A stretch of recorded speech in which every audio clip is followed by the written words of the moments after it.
Yo, yo, yo. I'm back. This one's a little bit different though because I am recording with my phone. But we're back to the classics. I'm on the website Very Well Mind, and today we are going to be talking about BPD and stress. I won't lie, I've been feeling a lot of stress in my life recently, so I thought this would be a good topic for me to be able to talk about, and maybe for something for you guys to be learning. So here we go. I'll leave all the sort of website and everything down below. If you have borderline personality disorder, BPD, you can have trouble regulating your emotions and handling stressful situations. Disruptions to your routine can completely derail your sense of calm. So it's important to come up with strategies to help you handle these regular stressors effectively. By having a plan for situations you have control over, you can be better equipped to manage situations as they come up. Here are some tips for reducing controllable stressors in your life. I think actually, even from that, with BPD, obviously you feel things so intensely. So when it comes to stress, and you really are stressed and there's a lot of pressure, actually I find that when I'm incredibly stressed, that's when splitting occurs, or that's when I find myself sort of switching in and out of emotions really quick. So yeah, I just think that's something to take note of. Make a schedule. One major way to reduce stress is to organise your schedule. Many of us live from day to day, constantly trying to stay on top of our obligations. If you rely on your own memory when it comes to scheduling, which is a very bad idea for someone with BPD, this quickly becomes very chaotic and things will fall through the cracks. So yeah, let's talk about that. BPD, I don't know if it's just me, I don't think it's just me, but I have a severe case of memory loss, and I forget things when I get stressed, when the pressure's on, when I'm feeling things really intensely, when I'm dissociating. All of these things I forget. So making a schedule and actually remembering when to do stuff is near impossible. I can't live my day-to-day life without my calendar app on my phone, because if I don't use it, I forget everything, and I forget important things because I'm thinking about other things. I think I potentially have ADHD or ADD or some variant of that. For me to focus on one thing without, tidying my room and taking out the bins and going on YouTube for half an hour and taking all the cups in my room downstairs, the thing is, I'm doing all those things whilst I'm trying to edit or make a video, or so then you incorporate the memory loss, and then schedule's just out the window. At least once a week, write down all the appointments you have scheduled or deadlines you face. Then jot down tasks you'd like to complete for each day.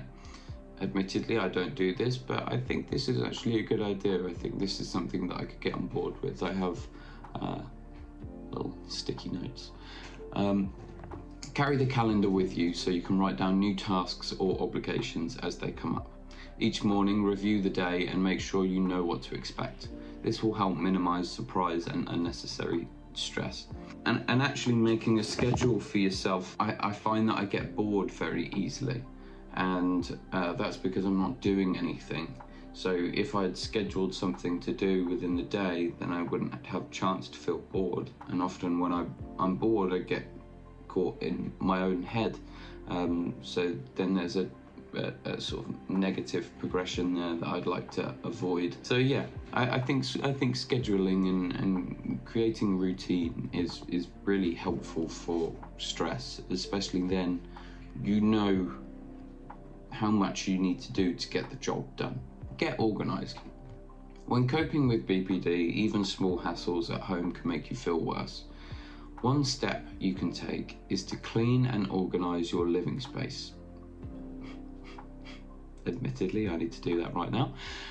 Dependent on the current state of your space, this can be small or a very big task. As you can see, all this shit behind me. Don't try to tackle it all at once. That will only exacerbate your illness and add to your stress level. Instead, Set a timer for 15 minutes and focus on one small area at a time. You will make a surprising amount of progress in little time and help create a sense of order. Again, I think this is very useful information, and I'm going to be taking it on board. If you guys would like to take it on board, then that's up to you, but I think it could help. By the way, if you haven't subscribed already, please feel free to smash that sub button or drop me a comment down below with any videos that you would like to see. I really do appreciate it. Learn to say no. A final way to reduce your stress is practicing your assertiveness skills, which is very important for BPD, fight or flight. Assertiveness is not fight, but it's not flight, if you know what I mean. It's that middle ground of not dominating someone, but showing that you are confident within yourself. I think it's a really useful skill to practice. And saying no more often. If you have borderline personality disorder, you may notice that you go through periods of struggling to say no to people. After a while, with so many demands on your time, you may find yourself overreacting when asked to take on something else, even if that something is small and it's to someone that you really love and care about. And then you push them away, and then you get scared that they're going to leave you, and then becomes a nasty cycle. Say no. You're not alone in this situation.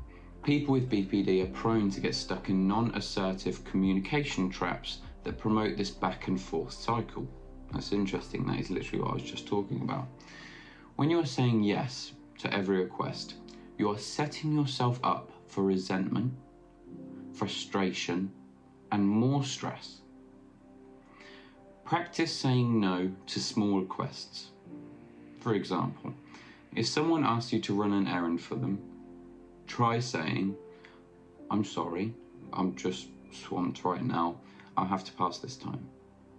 This goes for social obligations that you'd rather not fulfill, meetings, etc. Here's a little side note. Don't say no to everything, but practice cutting out a few unnecessary hassles from your life.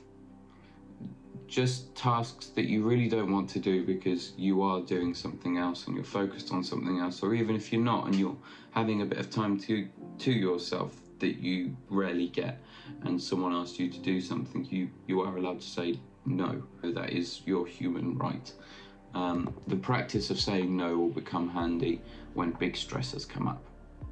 And remember, not all stress is bad. Pressure makes diamonds. Remember that. A final and important point is that not all stress is bad.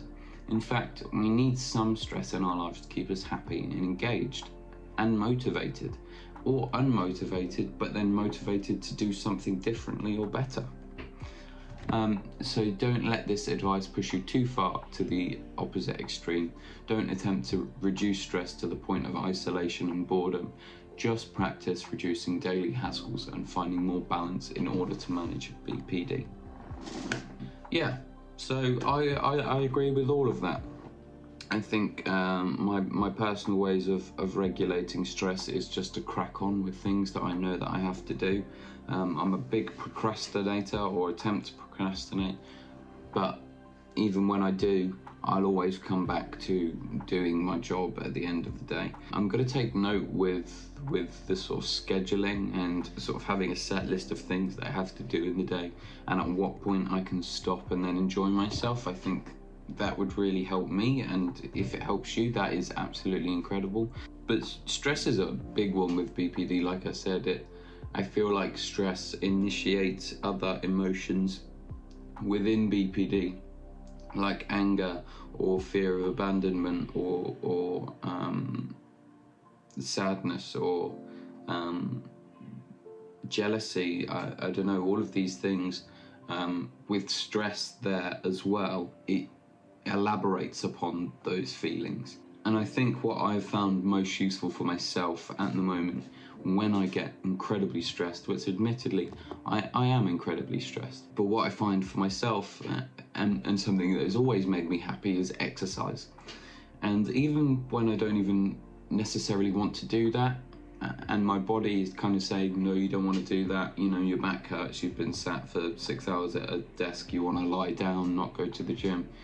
If I push myself, bear with me on this, if I push myself to the point where I'm at that stage of, do I want to give up or not, whether that be at the gym or even going to the gym, is do I want to give up or not? And that's when my little angel and devil theory comes up of, do you listen to the devil or the angel? And I will always try and listen to the angel, which is go to the gym. And then when I get to the gym and I'm doing all these exercises and my brain is saying, no, give up, and I push myself that little bit further, the angel wins. And then I can take that mindset into everything else that I'm doing. You know, if I have that little win at the gym, then I come back home and I do more work, and again it helps. That's what it is for me. You know, maybe for you it's something completely different. It's taking the dogs for a walk, it's drawing, it's playing games, I'm not sure, but whatever that may be, try and find those way outs of your working life. If you've liked this video, please feel free to subscribe, drop me a comment down below and smash the like button. It's been a while, this is slightly different as it's on my phone, but I will get back to producing high quality content as soon as I possibly can. Lots of love, I hope this can help in some way, and I'll see you in the next.